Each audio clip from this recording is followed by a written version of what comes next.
know sometimes life can be tough. Ayan na, guys.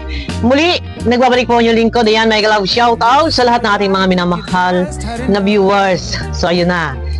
Guys, no? At nakikita naman ninyo yung aking thumbnail. Grabe. Grabing love team to.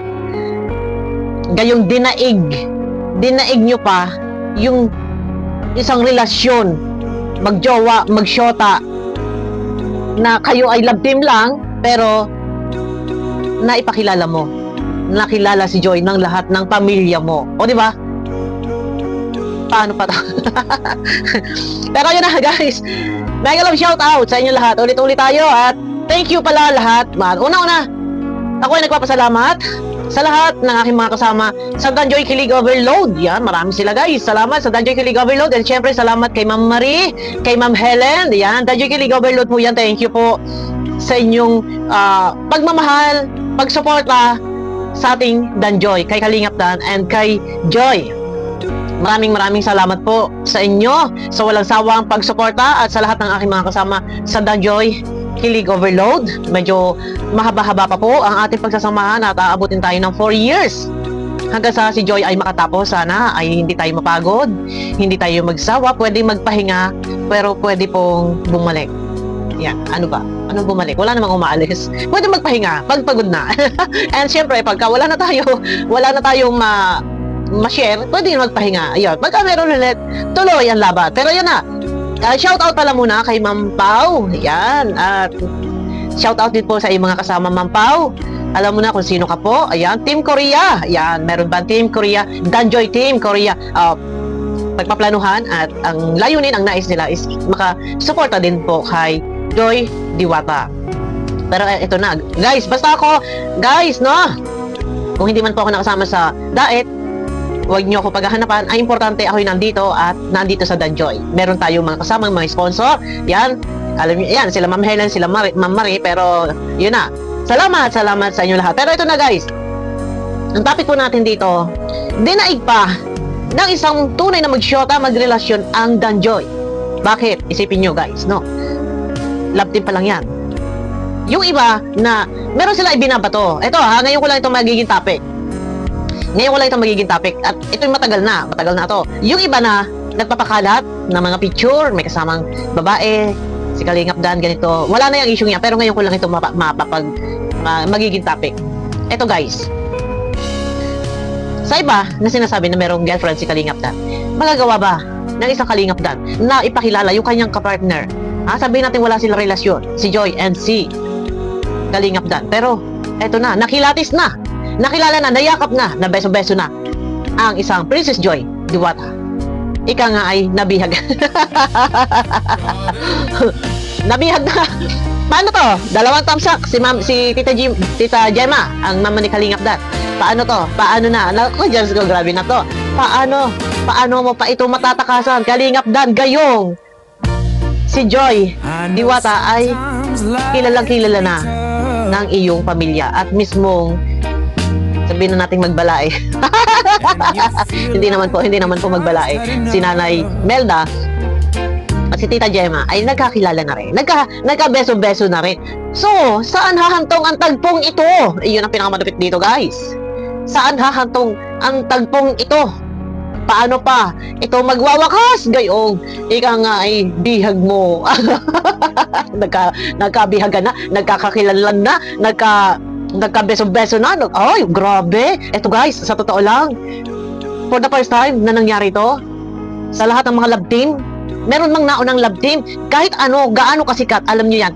Sorry na nasa shoutout lang, napapag-usapan lang. Yung Rochelle, walang ganun, na, kumbaga nagkakilala, nagkasama-sama sa isang kainan, invited, sa isang bahay.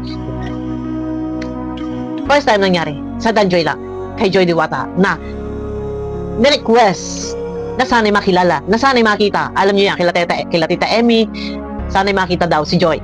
Nandun sila, nagsalo-salo sa hapagkainan sa bahay ni Kuya Brooks. And ito pa, thank you din muna kila Ma'am Helen, kila Ma'am Marie, buong vlogger ng Kalingap. Kulang pa yan kasi wala naman yata yung iba at hindi naka-attend yung iba.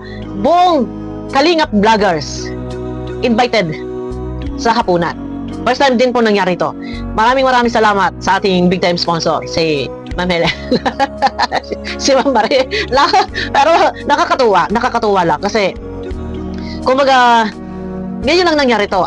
Ito ang pinakang malupit dito guys eh. Doon ako, hindi ko lubos maisip, hindi mawala sa isip ko na paano na ito, Kalingap Dad. Gayong si Joy ay nakilala na ng iyong angkan. Oh yeah, grabe. Uy, grabe na to. Paano mo pa ito matatakasan? Ika nga ay hindi man napikot.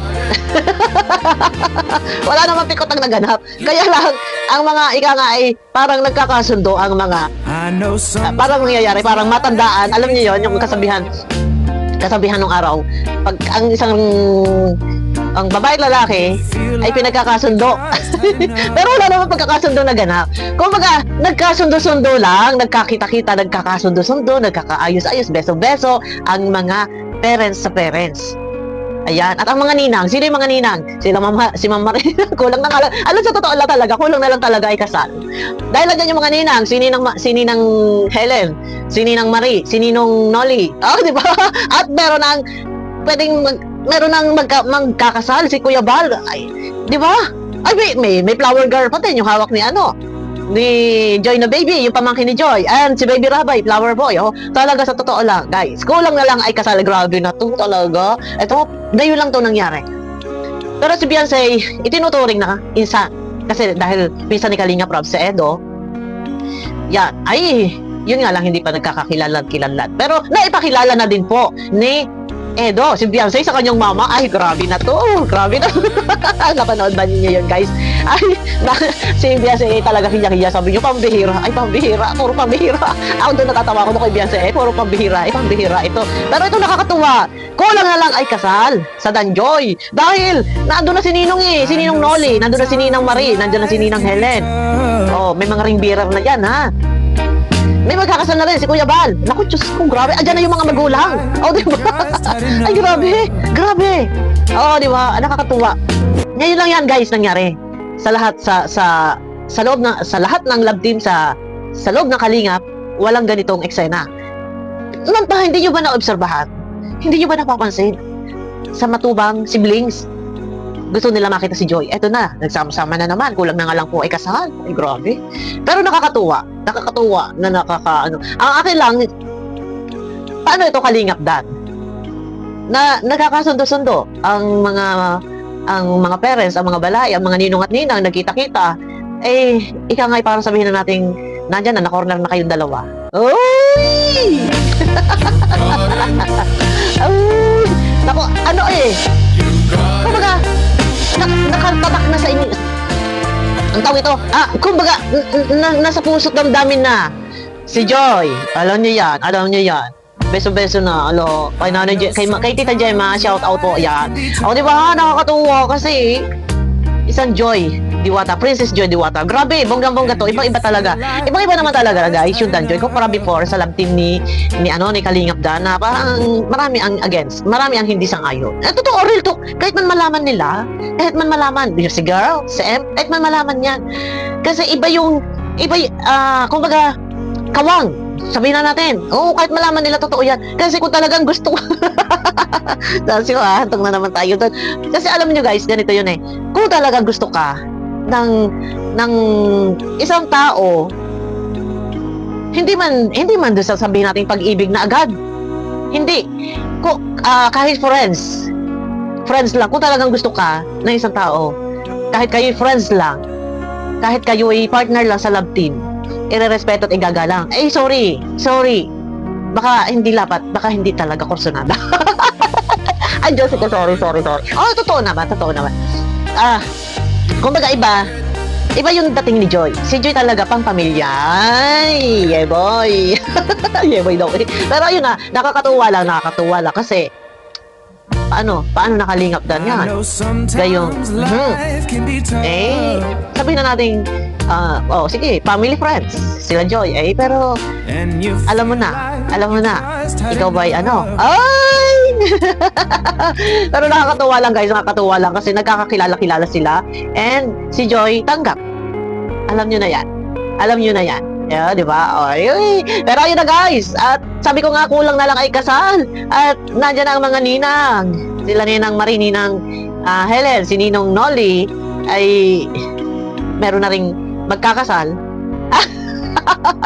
Nakakatuwa naman. Pero ayun na. Bago lahat, thank you. Maraming salamat po sa inyo lahat. At sila Ma'am Helen po ay nakabalik na ng Manila. Ayo, kanina nag-chat sa akin. Sabi niya nasa parting Quezon na sila. Tapos nag-chat ulit, nasa parting Laguna na sila. Baka, siguro baka nasa Manila na sa ngayon. Pero ayun na. Guys, thank you. Maraming salamat po sa walang sawa niyong panonood sa Dan Joy, Kilig Overload, sa lahat ng mga love team, sa lahat ng mga video ni Kalinga Prab, nila Kuya Bal. Maraming salamat po. Sana ay lifetime hanggat may Dan Joy ay nandyan tayo. Pero mahaba-haba pa ang laban, guys. Sana ay hindi tayo mapagod. And sana ay lagi tayo masaya. And kung mapagod man, pwede magpahinga. Pagka, di larga ulit. Yun lang, ganun lang. Pero thank you. At salamat sa aking mga kasama sa Dan Joy Kilig Overload na ako'y sinamahan niyo po sa group chat to support Joy. Yun lang naman ang ating layunin. Makasuporta tayo kay Joy. Siyempre, makasupport din kay Kalingap Dan. Pero salamat ng marami sa inyo lahat po. And ayun na. Mega love shout out, guys. Pakiclick naman po ng thumbs up ng sa ganun ay swak sa palasa ni YouTube. Ayan na. Bye-bye!